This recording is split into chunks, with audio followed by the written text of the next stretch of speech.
Você sabia que foi a China que inventou o concurso público? Vamos contar um pouco sobre essa curiosidade e vou mostrar por que eles são tão fissurados, vamos dizer assim, em aprender.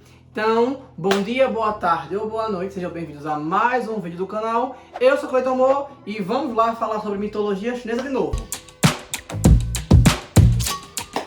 Bem, de acordo com os registros históricos, e também eles têm histórias mitológicas, e eu vou falar dos dois aqui um pouco. Foi a China, que aceita-se que foi a China, basicamente, que inventou o concurso público.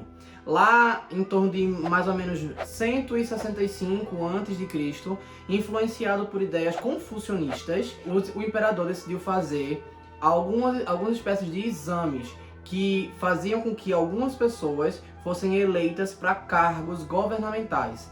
Esse tipo de atitude a China já tomava para escolher soldados, generais, capitães, entre outras coisas. E eles faziam uma verificação de tempos em tempos. Então, passava um determinado tempo, eles faziam uma verificação para saber se aquele soldado ele poderia ser aposentado, né, ser dispensado, ou poderia subir um nível na carreira militar. E aí, depois de um tempo, eles foram fazendo de outras formas também e fizeram isso através do estudo, a qual foram fazendo exames de região em região para que fossem selecionando aqueles mais destacados, intelectualmente falando, da região. Então eles começavam de uma região pequena, as cidades ali de uma região, depois uma região maior, para depois uma maior, para poder eleger um do império. Então era de uma nobreza imensa conseguir fazer isso. Por causa disso, como eram várias etapas de exames, e um tempo que acontecia, não era direto que acontecia, eles aconteciam de tempo em tempo. Mas diz que essa ideia começou em 165 a.C., na dinastia Han. E ela foi reformulada e estruturada de uma forma mais concisa na dinastia Ming, em torno do século XIV depois de Cristo. E eles têm até história sobre isso. Como a gente sabe, a mitologia ela é usada para explicar várias coisas, o surgimento de várias coisas. E os chineses, nesse caso, têm uma história até para isso. Até para isso. Então, deixa eu começar aqui. Fala-se que num tempo havia uma pessoa, um cara que nasceu que ele era muito feio. Horroroso. Ninguém conseguia olhar pra ele que sentia asco. Era um negócio assim de doido. Eu fui olhar as fotos da representação dele, não achei lá grande coisa não, tá? Mas o povo da história fala que ele era horroroso. O nome dele era Zhong Kui. E por causa dessa aparência, os pais dele estimulavam ele que ele estudasse, né? Incentivavam para que ele estudasse.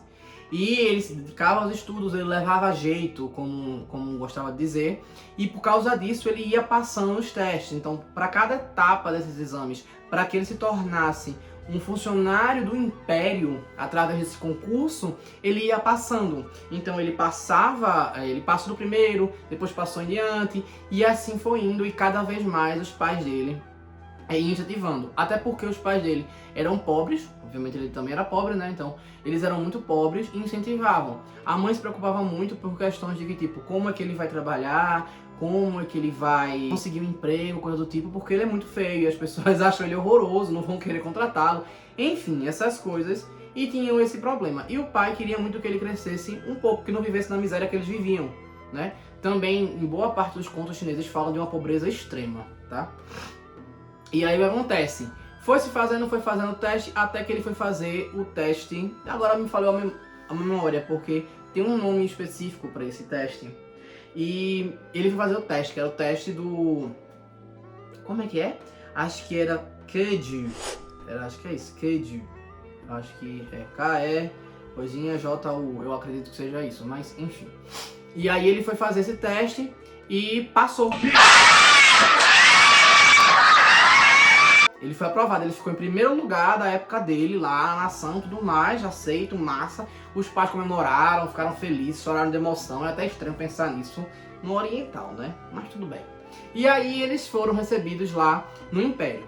Existem umas versões que falam que alguns nobres já ficavam falando mal dele para o imperador, antes de o imperador vê-lo. Outros dizem que foi o próprio imperador. Mas de um jeito ou de outro, eles entraram na sala para serem recebidos, para serem nomeados, quer dizer, para ele ser nomeado, né? Para ele poder assumir o cargo dele. Só que eles super ansioso pra ver o imperador, super assim, como é que eu vou me comportar e tudo mais. Quando o imperador tá na sala, ele já se ajoelhou, bateu a cara no chão, a reverência comum, né? E aí ele fez isso, o imperador mandou ele levantar. Quando o imperador viu a cara dele, quando eles trocaram olhares, o imperador ficou com medo dele, com nojo, disse que era horrendo, que não tinha como ele ser o primeiro lugar, não tinha como ele ser aceito ali no Império, que aquilo era um absurdo, que tinha tido algum engano, alguma coisa tinha acontecido, que o exame não tinha sido feito direito, ou alguma coisa desse tipo. Vocês estão doidos! E que não queria que ele estivesse lá. Obviamente, toda a felicidade dele e dos pais foi convertida em frustração imensa. E como a gente sabe, no Oriente é aquela coisa, né? Não conseguiu, desonrou, coisa do tipo, a pessoa tenta contra a própria vida, né? Tentando falar sem ser boicotado. Bem, e aí quando a ação toda, enfim, ele decide fazer o quê? Ele sai de lá e se joga de um penhasco próximo ao mar. Só que ele continua vivo. Graças a Deus. Glória a Deus, aleluia. Vivo, porque ele cai no casco de uma tartaruga. De uma tartaruga mística, sabe? Uma tartaruga mágica. O nome dela é Ao. Ela se vira e olha pra ele e vê quem é aquela pessoa, reconhece ele e simplesmente ela sobe voando com ele nas costas. Ele fica nas costas e ela vai voando pros céus. Ela leva ele pra Tian, que é o céu chinês, o céu mágico chinês, né? E aí, no caso, celestial, né? Divino. E aí ela chega lá, e quando ela chega no Imperador. No Imperador de Jade, né?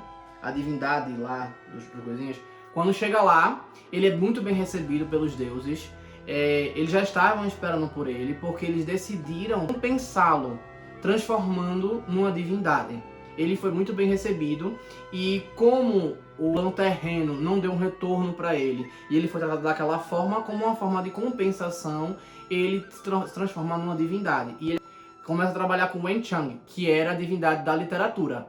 E aí ele, Kui e mais uma divindade trabalham juntas. Só que eles são liderados por Wen Chang.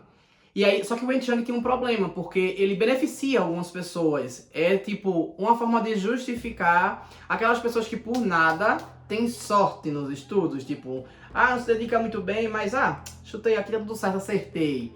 Ou estuda muito, mas enfim, tem uma sorte absurda, né? Então, é basicamente para justificar isso. Por causa disso, as pessoas que se esforçavam demais e que o Wen Chang não ia muito com a cara, ele não favorecia.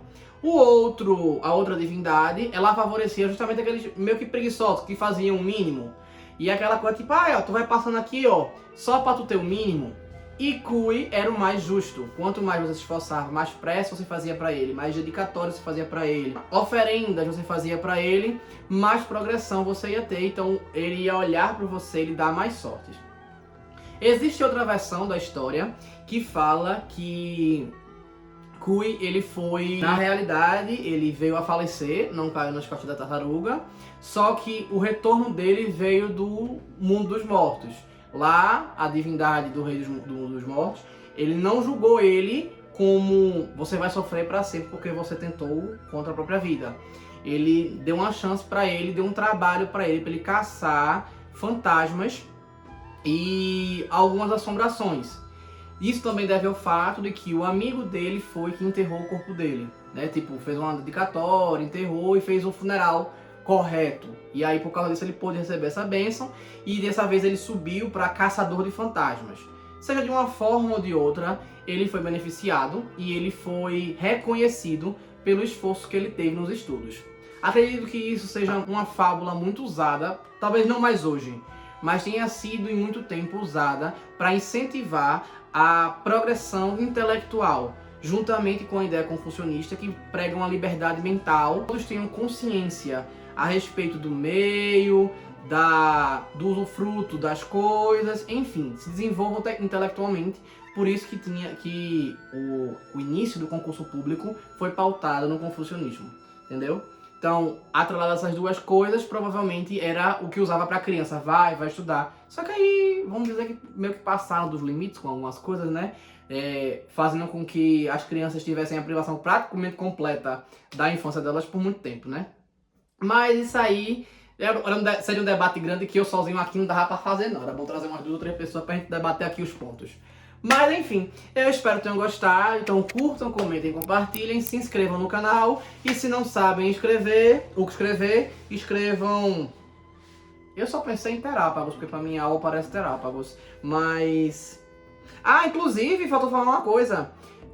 Depois que ele se tornou divindade, toda vez que alguém era aprovado nesse exame nacional, ele já era juramentado em cima da cabeça da estátua da tartaruga Ao, para simbolizar como se Cui, no caso ele, né, tivesse abençoando aquela pessoa, tivesse abençoado aquela pessoa para isso. Então ele foi reconhecido de toda forma. Alguma sugestão? Ai Deus, eu boto Terápagos mesmo, é isso, valeu!